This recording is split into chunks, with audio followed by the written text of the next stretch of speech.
Will democracy survive in the next couple of years? And essentially, we are the same.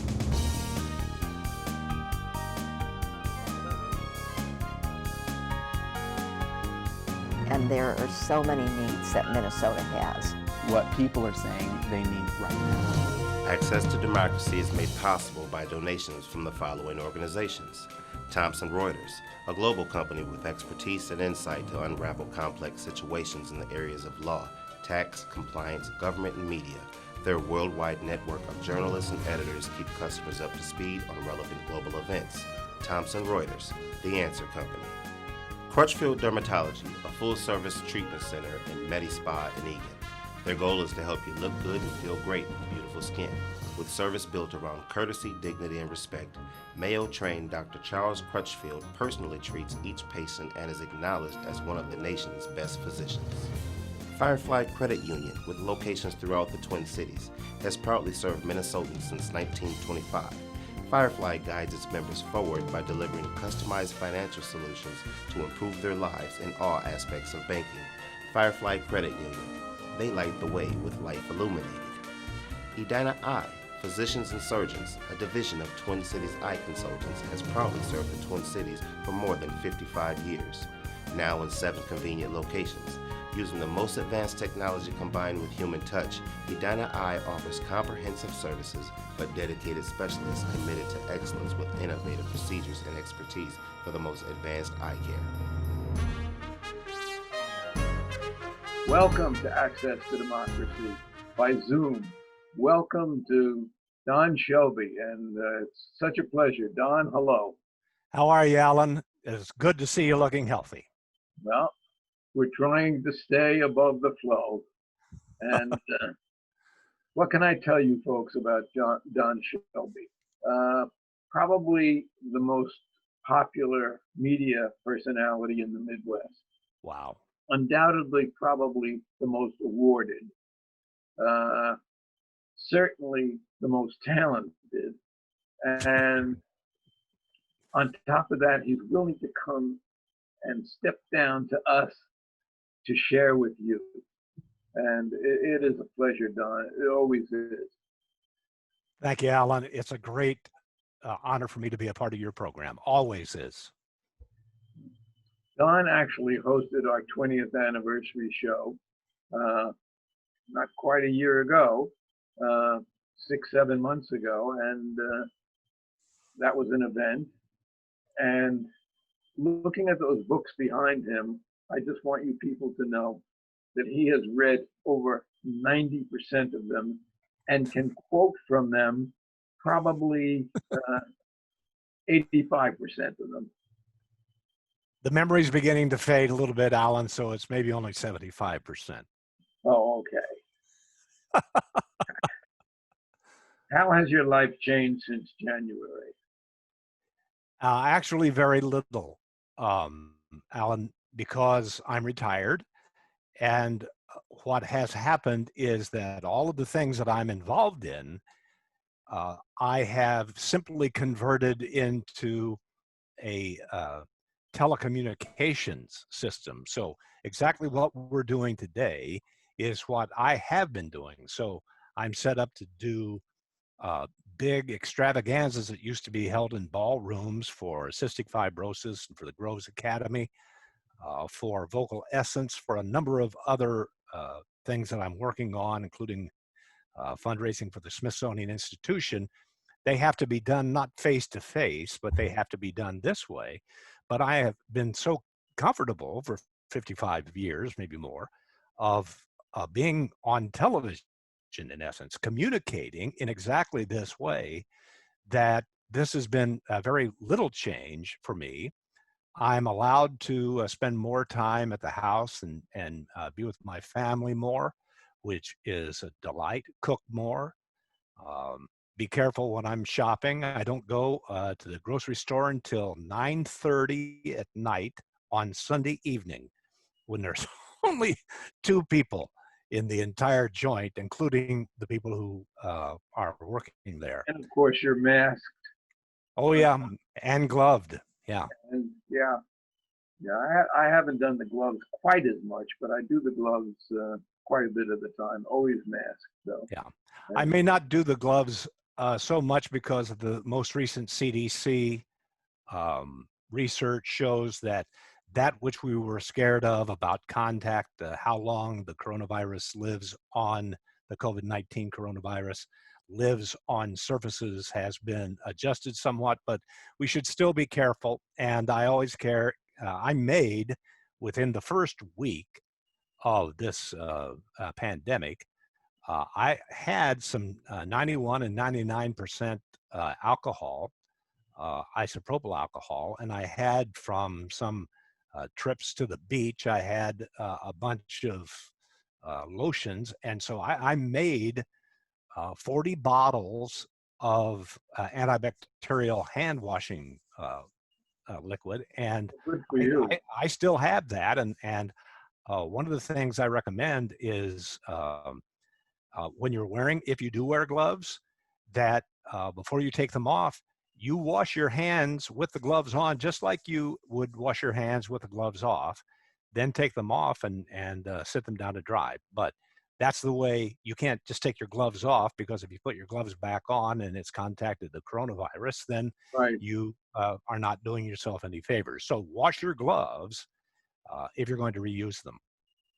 And it's such a frightening thing, perhaps because we really haven't dealt with it before, and it seems to be changing. It's migrating in terms of how we deal with it.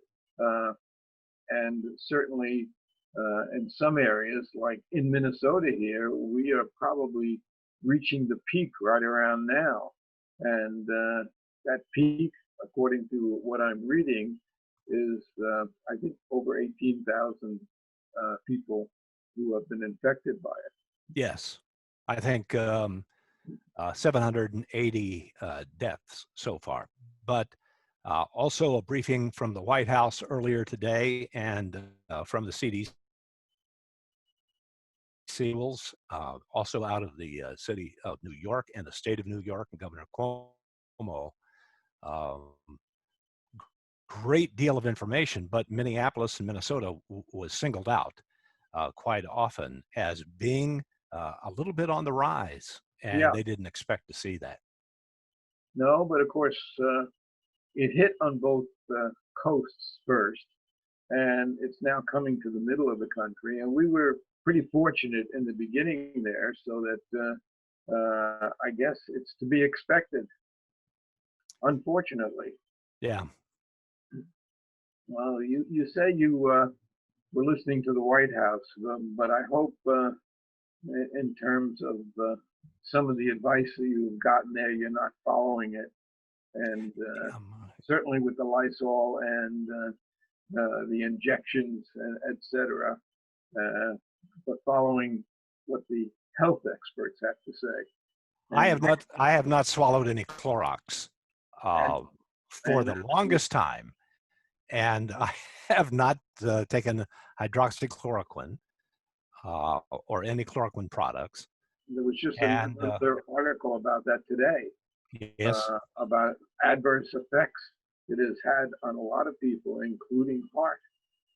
Well, just not that, Alan. The most recent information that has come out is that those people who were taking hydroxychloroquine who were COVID-19 positive died at a higher rate than those who did not take hydroxychloroquine. So I don't know how the president gets out of this kind of misleading information. Well, you know, he hears one thing on his favorite channel, perhaps takes it out of context, and then is convinced that he knows all about it, and he will then spout it forth. And, you know, the statistics that have been, among other places, in the New York Times the last several days indicate that had he taken notice, had he been warned when people were trying to warn him as early as January 3rd, we could have saved tens of thousands of lives. And that really is mind-boggling and really frightening and really disturbing. There's going to be plenty of Monday morning quarterbacking, but the question is, will there be enough of it on the part of the electorate by November? will there be a conclusion, not a set of opinions about how well somebody responded or how well Sean Hannity says that the president responded, but what do the facts show? And you know, Alan, that I just live in a world of facts, and I try not to express opinions because I don't have much faith in my own opinion, let alone anyone else's. Unless it is loaded with facts, unless it's an informed opinion, uh, I have to be careful about my criticism, but I have an observation that is not an opinion. That it seems to me, with the amount of misleading statements and outright lies that the President of the United States has told in the 3 years plus of his administration, that he just can't be a liar. I think that he actually believes he is telling the truth. He believes what he is saying. I agree with you. 90% of the time. And that's even more frightening than having someone who just stands up and lies to your face. No, I absolutely agree with you. And he has managed to live in an alternate reality for so many years that he can't come out of it. If he did, why does he surround himself with people? And I'm about to write an article about this. All yes people, people who agree with him. Anybody who disagrees is cut loose.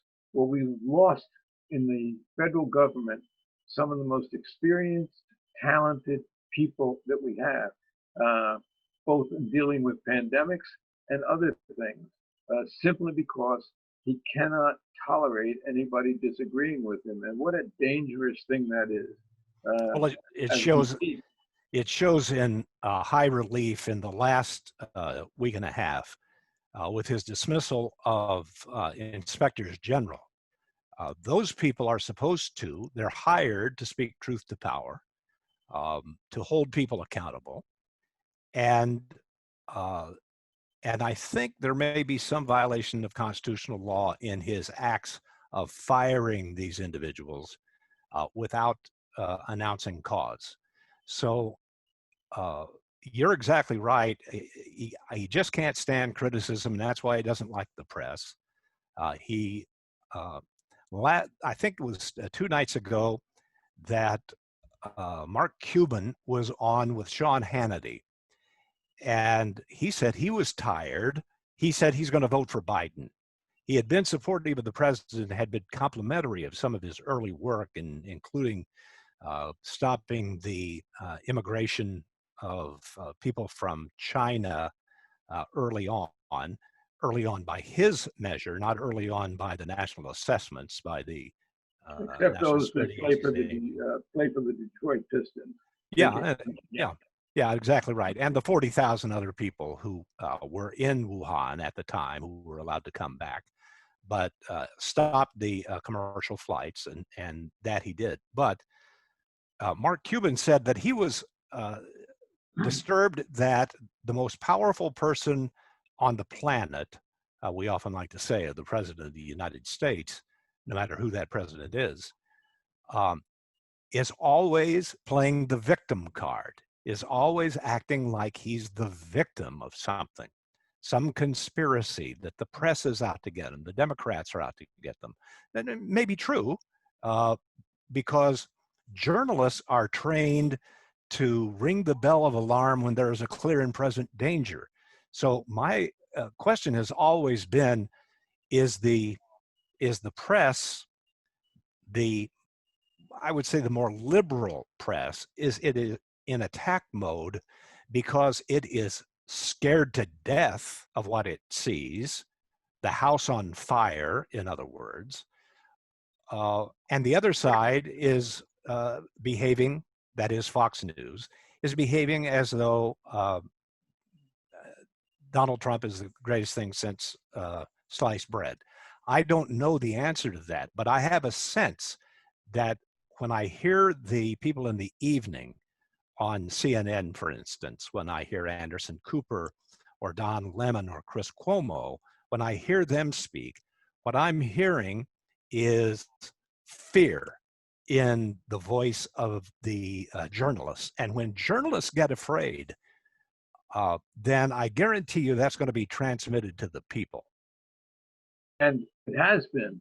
And the reaction to journalists has been overwhelmingly unfavorable in a lot of areas where journalists have actually been attacked and certainly not believed where they should be, where they have been really, all I can say is, aren't we lucky to have a First Amendment? Aren't we lucky to have some journalists who are feelers? Aren't we lucky to have some journalists who can stand up to those lies and refute them, even though what frightens me is 30 to 40% of the population really buy this, but then, you know, they bought the Kool-Aid also. And I guess there's a time when you can get 30 to 40% of the people to buy just about anything, unfortunately.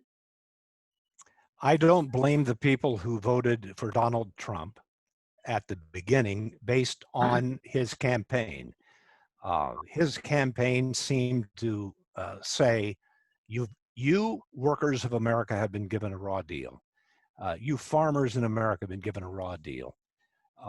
You have no one to speak for you. The Democratic Party used to speak for you, and I'm going to speak for you. I'm going to Washington. I'm going to drain the swamp. I'm going to change things, and we're going to pay attention to you. But then he got in office, and it didn't happen. There has been some fall off in percentage of support for him, particularly during the coronavirus, but even prior to that. And my question was that once they realized that what he was saying was not true, that he was not going to bring the steel mills back to Cleveland and put everybody back to work in a union, that didn't happen. Why there hasn't been a greater fall off? Why has there been a steady 40% that stands behind him, even though they know that they hear the lies, they know he's lying. And yet they stand for him or with him. And I wonder how long that's going to continue to go on. With some of them, I think it will. Yesterday, he was at a Ford plant, and he actually turned and he said, I can't understand how your union is voting for my opponent or my probable opponent because of all I've done for you. Well, you look at this closed down auto plants, and what has he done for these people? You look at how the money has been distributed. By the way, we're still, I don't know about you, but we're still waiting for our stimulus check. I could use to be stimulated. And you wonder then, how dangerous can all this get? And we see people showing up with automatic weapons at protests and things like that. It's like boys with toys. It's pretty frightening. Well, we're living through the some very interesting times. There is a Chinese curse that says simply, may you live in interesting times. That seems like, you said that to your child, that you were asking them to hope for a time when they wouldn't be bored. But what it was a curse, because these interesting times are Dickensian to me. And I'm not comfortable. I don't like it. I don't like what's happened to the country, and I don't like the way the country is viewed by our overseas partners and allies and enemies. Well, as far as our allies are going, they used to be our allies, but we have abandoned them. We have denigrated many of them. We have used them as foils, and you know, each of those things. Fool me once, shame on me. Fool me twice, shame on you. Something like that. And you know, you think of Germany and Britain and France and Canada and some of the others that have been close to us and what we have done to them. But moving more locally, I am very pleased with the job against a lot of opposition that Governor Walz has done. Yes. And what do you think about that? Well, let me tell you what my bias is to start with. I like Tim Walz before he was governor. And he was a congressman, of course, in a district that in which I didn't live. So I was not his constituent, but I liked him. I liked him because he was a top sergeant in the military. He was a coach, and there's nobody I hold in higher esteem in my life than people who dedicate their lives to coaching young people. And he was a teacher. And he was a teacher, of course. And so I've got 14 teachers in my extended family, and teachers who are married to my daughters. And I adore teachers, and I adore coaches, and I adore people who serve in the military. I have a great deal of respect for him. And I knew, as I watched him in Congress try to walk the line of a so largely Republican district, but as a Democrat, doing some really fine across the aisle work and getting some real things accomplished. And then when he became governor, I supported his governorship. That I wanted to see what he would do. And by golly, he's doing a great job. I'd hate to be a politician right now because almost anything that you will say, Alan, 50% of the people are going to oppose what you say, especially when science and business are at odds, as they have been over climate change, as they are over this. Of course, we want our economy back to work, but people don't realize. What the economists do realize, but what most people at the kitchen table don't realize, is our economy is based on the health of our people. It is based on the health of people.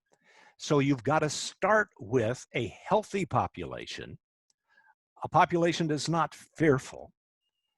And then the economy comes back. You cannot come back in with a strong economy while people are dying. People will simply, even though you open up the stores, are not going to rush to the stores because they're afraid they're going to get sick. You take care of the health first. A perfect example of that is Georgia and Alabama, which I used as an example earlier. Alabama opened up, well, Alabama never closed down, and now the virus is spreading like wildfire, apparently. Georgia, even though it's opened up, people are not returning to the streets. They're not returning to the stores. They're not returning to the restaurants, except using good sense. And their statistics are much better. I mean, people ignore those examples, and I can't understand why or how. Well, you have Kemp in Georgia, who is basically a lackey for the federal government, even though that's not the way the Constitution is construed. The fact is, under of course, Article 10 of the Constitution makes that the power goes to the governors in this kind of sense. But you have a mayor, because you have to go down to the micro level. The mayor of Atlanta is probably one of the best leaders of any municipality anywhere, and that is a great, big, wonderful, vibrant city. And it's going to be under control while the rest of the state may begin to suffer under what the governor says they should do and must do. And, you know, you can take that example and take it from state to state to state. I mean, Yes. The president even had the nerve to say that he wasn't going to give relief money to New Orleans and to the state of Michigan because they don't vote for him. And why should he support them? And the fact of the matter is, Kamala Harris was on TV yesterday and said, well, that's a federal crime. That's impeachable in and of itself. But he does something just about every day that's impeachable. And unfortunately, the courts have worked too slowly and haven't really expedited some of these things that we haven't had decided yet, and won't be decided until after he's out of office, which will be too late. Well, let's not, I'm not of the opinion that we are so brittle as a country that anything is too late for us. I think that we're going to continue to be strong. We'll find our way out of it. We have survived lots and lots and lots of things. We've never survived quite so much a president like this. I suppose Chester Arthur, I suppose Rutherford B. Hayes. You can look back and find presidents who weren't particularly great. The first of the President Johnsons, right after the assassination of Abraham Lincoln, there were times when there was great discord, and I would like to bring up discord. We only have a few minutes, but I just wanted to mention that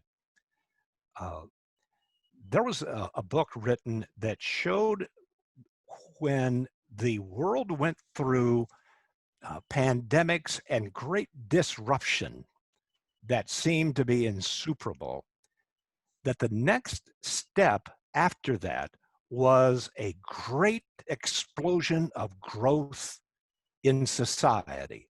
And one of the things I wanted to point out to you, Alan, and I know you think about this, but the frailties that have been exposed in our system, the logistical frailties, the healthcare frailties, the racial disparities, the inequalities that have been exposed by COVID-19. I may have to, on my deathbed, tip my hat to COVID-19 for teaching us where we were messed up and what we have to do to fix it. So my hope, Alan, and I am optimistic in this regard, that we won't go back to normal. We will go back to something better than normal. We will look at the problems that have existed in our system and have been exposed by the COVID-19, and we will fix those things. We will fix the racial disparities in the healthcare system. We will fix logistics. We will figure out how to get people back to work, doing the kind of work that they need and must do in order to retain their dignity and their pocketbook and their retirement and their futures. We'll do all of those things. There is another whole interview in what you just said, and we have used up our time on this one. So, Don, I hope that we can have a discussion like this very soon again, and zoom into some of these problems that are really, really distressing you, myself, and a great majority of the people in this country. We don't have to make America great again. We just have to keep America great. And it has gone down in the last 3.5 years. But Lord willing, we will bring it back.